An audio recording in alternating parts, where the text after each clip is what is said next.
As we prepare to chow down this Thanksgiving, we're taking a look at the science of overeating, from the appetizers and the drinks to dinner with all the trimmings. A typical holiday meal could top a whopping 4,500 calories. That's 4,500.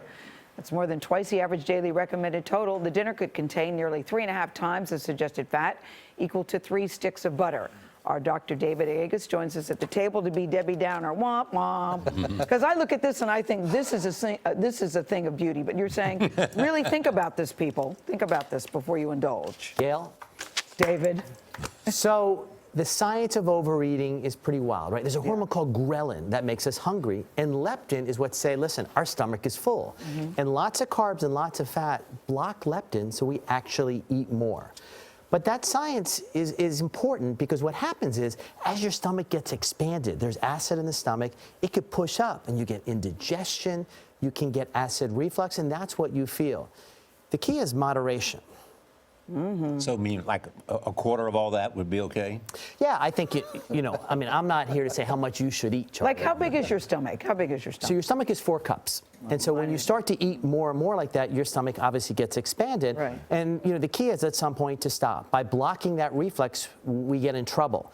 And when you look at the data, within 2 hours of a meal, Thanksgiving, 400% increase in heart attacks. Because you shunt blood from 400%? elsewhere in the body to the stomach. And that shunting of blood restricts some blood to the heart, and that's what we see. And it's certainly, there are health ramifications here also. And you can't pick it up early, which is to say, fasting, laying off until the big meal. Yeah, there's no saving room. No, I mean, don't eat on Wednesday so you can eat on Thursday. Right. I mean, it's a myth that doesn't work. I do that. And so eat breakfast, drink some water before you eat, eat the moderate please, plan some activity, running around at Thanksgiving. Don't do it with an hour or 2 after the meal. The average meal takes an hour or 2 to be degraded in your stomach. It's in your stomach. When you eat a very large meal, you're talking 5-6 hours in your stomach. When you go out and you exercise, it shunts blood from your stomach. That's why you get nauseous.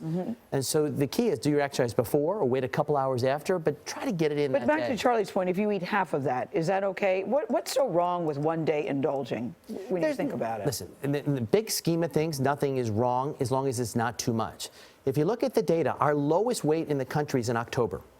And starting in November, literally at Thanksgiving, there's a rise in weight till around January 1. And then it takes 5 months on average for the country to get back to where they started. So if you practice a little bit of moderation in these 5 weeks, it'll pay off significantly in the long run. So what about her suggestion, half of that, that's okay? We're really looking for half. Yes. So you have this half, you have this half. The other interesting myth is tryptophan, right? We're all saying, there's tryptophan in turkey, you get sleepy. The interesting thing is it's not true. There's more tryptophan in cheese than there is in turkey. David Agus, thank you so much. Thank you. Thank you.